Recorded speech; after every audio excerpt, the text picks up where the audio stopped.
Hey everybody, another Cooking with Cory video. Today I'm going to be making deer steaks. Let's turn this.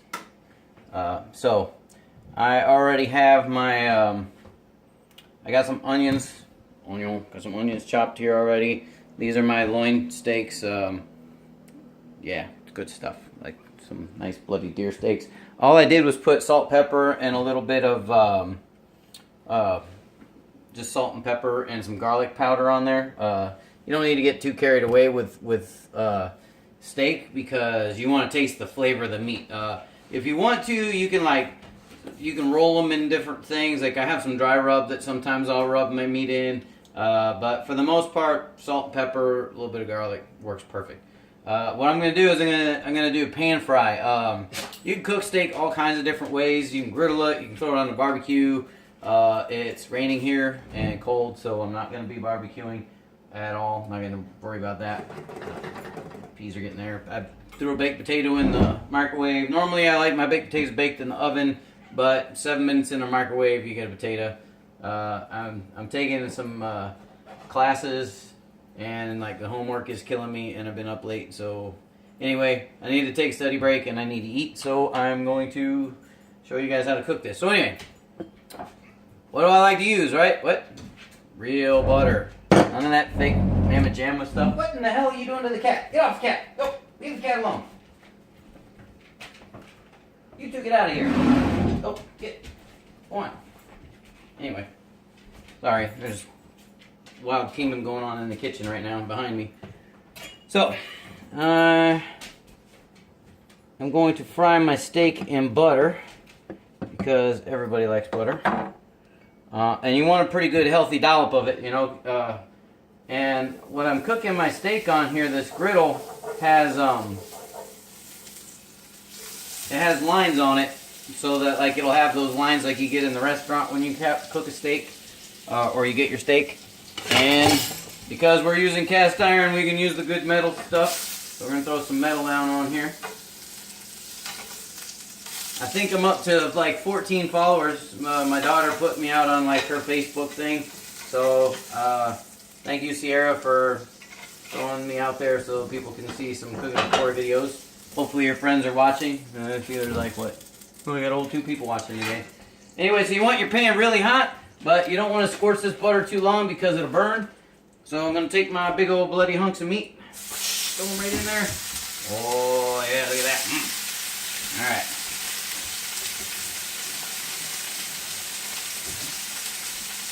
Now normally you only need to cook a steak for, depending on the doneness that you want it to be,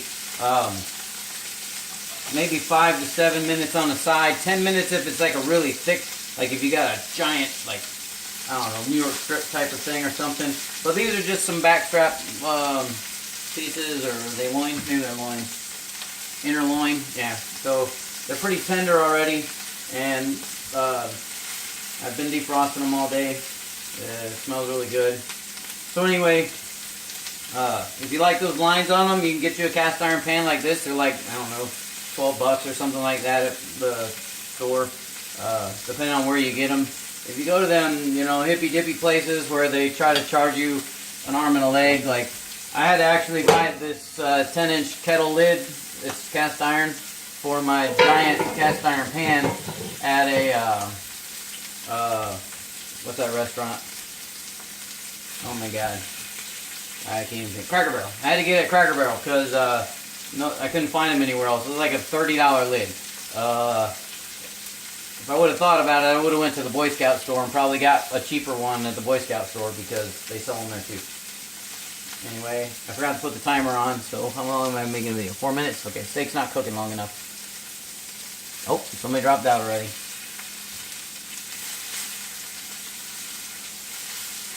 Alright, but again, the reason you want to keep your pan really hot is because if you throw meat into a cold pan and you start trying to cook it, it sticks. And if you don't put enough lube in there, like your butter, your greases, your oils, or whatever you're going to be cooking with, it sticks. But also, you got to do that fine balance because grease is flammable. and you don't want a grease fire. So you don't want, that's why I say you don't want to leave this butter sit too long on here and start scorching.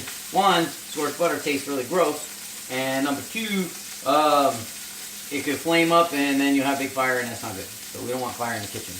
Not a good thing. So normally, because I like my onions to be, I like a little bit of flavor in the meat, and I like my onions to be soft and squishy. And if I had some shrooms, I'd throw some shroomages in there, but I do not have any mushrooms, so I can't do that. But I'm going to throw these mushrooms. We've got mushrooms on mine. I'm going to throw these onions in here to cook up with the butter and the juices coming out of the meat. There we go. We're just going to let them babies sit for a minute. And I saved enough butter to put on my potato. And I got a little bit of peas going. You know, just because you live alone don't mean you have to eat like you live alone. Although, like, I did make some spaghetti the other day. And it's been sitting in there for a really long time. But, yeah. So, when you live alone, here's what your refrigerator should look like. Because it's just you. So, why do you have all that food in your fridge?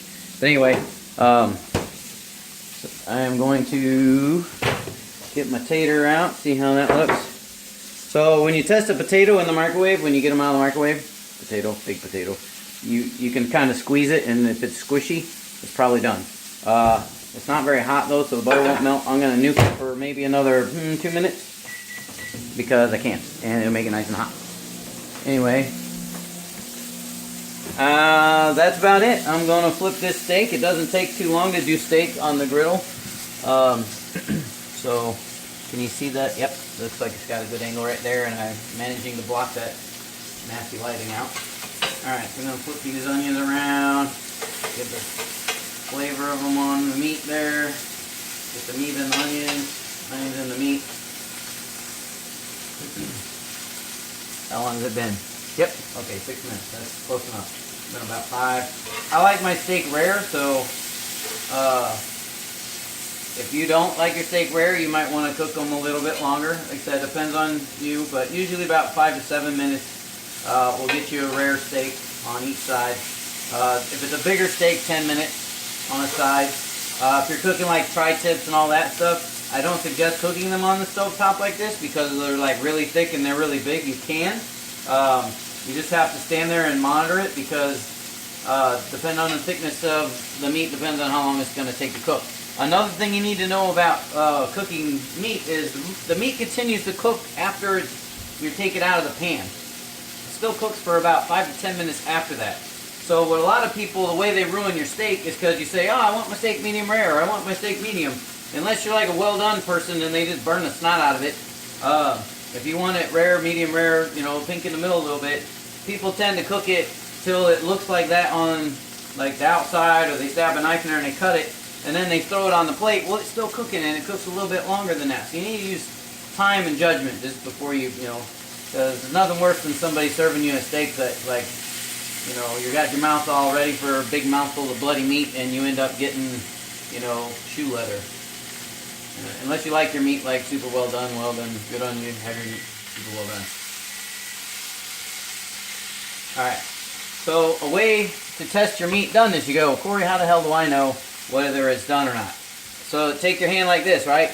And if you poke the webbing of your hand and you poke the meat, you go poke the meat, poke, poke, poke, poke, poke, poke your hand, poke, poke, poke. That's rare, okay? If you want it medium, close your hand a little bit. Now push the meat. Feel how that feels? You doing it at home? You touching your meat? Touching your hand? Okay. You feel that? That's medium. Or it could be medium rare. Want it well done? Push on your nose. Feel how hard the end of your nose is? Hard nose, right? Hard. I'm hard like woodpecker lips anyway, so you don't have to. Anyway, so that's hard, right? So that's, if you touch the meat and it feels like the end of your nose, then that means that is a well done steak. Oh man, it smells good. Again, you can cook it in any kind of grease you want. I mean, I could have sprayed nonstick on there, some Pam, crap like that. You can do that if you choose. I don't choose, so that's just me. You don't have to do what I do. I'm just here to make videos and have 1 or 2 people watch them, and that's about it. So let's see, how many minutes have we gone? 9 minutes. We got about a minute left. Now I will cook these to make sure they're at least cooked well enough, because it is a wild animal. But then again, at one time, cows were probably wild animals too, and we ate them and we didn't die. So I'm not too concerned with like getting bugs and crap from this, because he was a young guy. He was only like a yearling, so he didn't have enough time to go out and get the deer hip or anything. So I think I'm pretty safe on eating this without getting any germs or things. All right, so let's see. You see on the end, can you see that on the end right there? See right there how it's still red? It's red right there.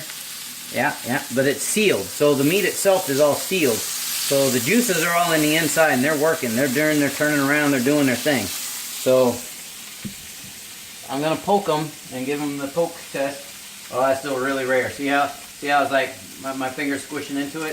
If you got a pudgy belly, which I don't have a pudgy belly, but I got some back fat. But if you push like on your back fat like that, and it's like that, don't eat that. That just touched the pan. It's still raw. So it's still a little too rare.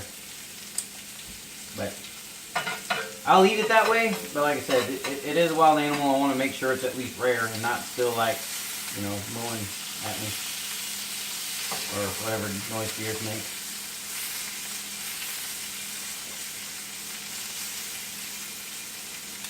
Another thing people make a mistake with the steak is you only want to turn it once, maybe twice.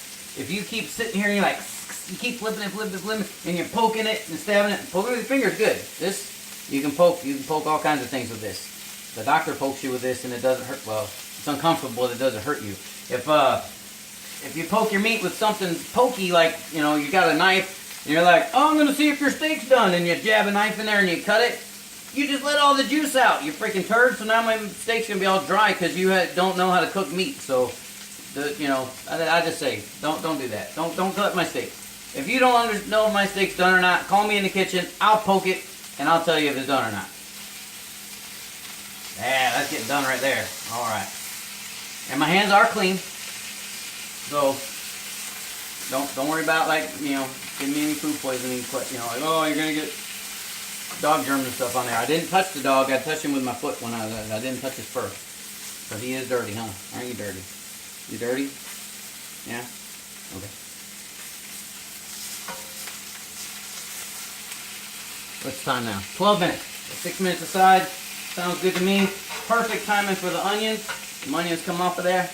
And you're actually going to get to see me finish something and see what it looks like when I'm done. Because normally, I know you guys don't get to watch the final product. You just see me cooking it, and you never really get to see it put on the plate. Unless you're one of my web fans that, has me on Facebook, and then you see the picture that I post after I post the video. And then you might be one of those. Or if you're one of the Uber fans that was at the cabin with me on the lake and you actually were there, then you got to see some stuff cooked too. Anyway.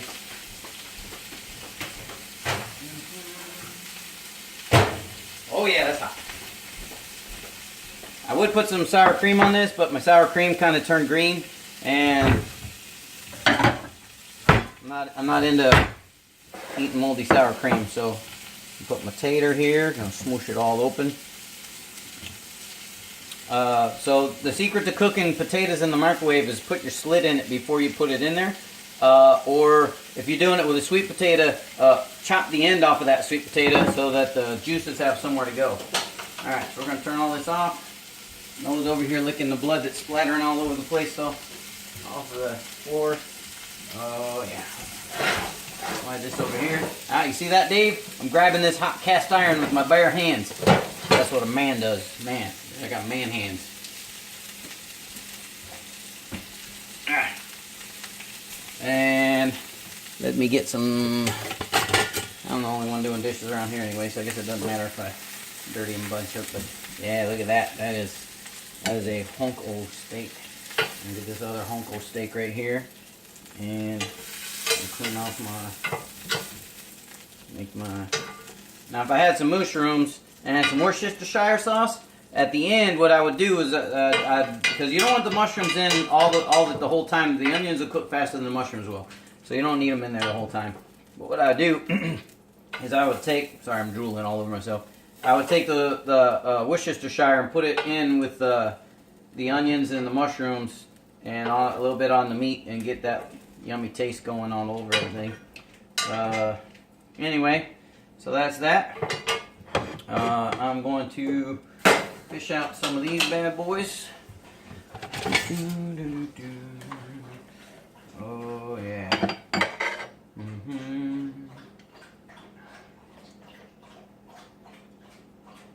And I'm going to take a little dollopy of butter here. Let's see, do I got a knife? I got a knife. A fork. Alright, take a big old hunk of butter, slap it in that tater right there like that. And then steak knife. And look at that. Voila. Steak and potatoes. That's how you're supposed to eat. America.